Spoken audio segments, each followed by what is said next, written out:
શું તમને ખબર છે કે આપણા જીવનમાંથી અવરોધો ક્યારે પૂરા જ નથી થતા? દરેક સ્ટેજ પર, ક્યારેક નોકરીમાં, ક્યારેક બિઝનેસમાં, ક્યારેક રિલેશનશિપમાં. પણ સાચો પ્રશ્ન એ છે કે શું આપણે અવરોધોને હરાવીએ છીએ કે અવરોધો આપણને હરાવે છે? વિચાર કરજો. આજના આ ખાસ ગણેશ ચતુર્થીના દિવસે ચાલો જાણીએ કે કેવી રીતે વિઘ્નહર્તા ભગવાન ગણેશ આપણને શીખવે છે જીવનમાંથી અવરોધ દૂર કરવાનું અને સફળતાનો રસ્તો બનાવવાનું. આપણે આજે એવા 5 કી લેસન્સ શીખીશું. સૌથી પહેલું, મોટું માથું, big thinking. Think big, think deep. ગણેશજીનું મોટું માથું આપણને શીખવે છે હંમેશા મોટી વિચારધારા રાખો, નાની નાની ચિંતા છોડો, દીર્ઘ દ્રષ્ટિ અપનાવો.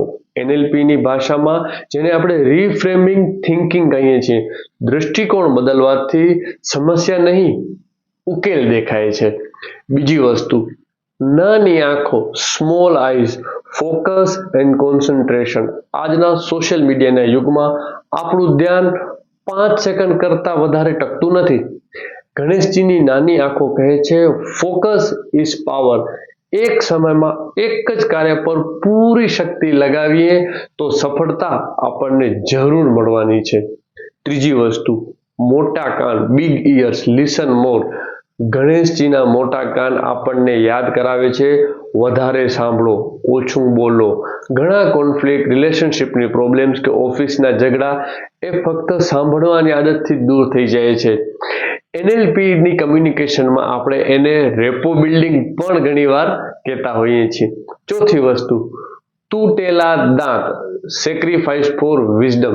ગણેશજીના એક તૂટેલા દાંતની વાર્તા આપણને શીખવે છે કે જ્ઞાન, ધર્મ અને સત્ય માટે ક્યારેક ત્યાગ કરવો પડે તો તુરંત ફાયદાને અવગણી અને લાંબા ગાળાનો લાભ છે એ પસંદ કરવો જોઈએ. પાંચમું, ઉંદર વાહન, કંટ્રોલ યોર ડિઝાયર.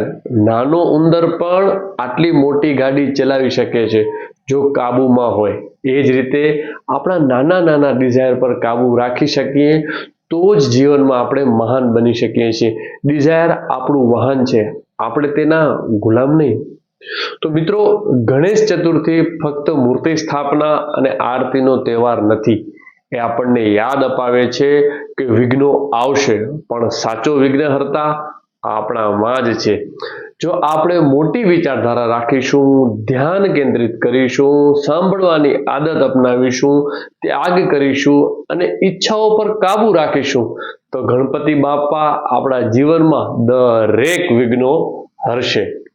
જો તમને લાગે છે કે આ ગણપતિજીની શીખો તમને જીવનમાં મદદ કરી શકે છે તો આ વિડીયોને લાઈક કરો, શેર કરો અને કોમેન્ટમાં લખો ગણપતિ બાપા મોરિયા.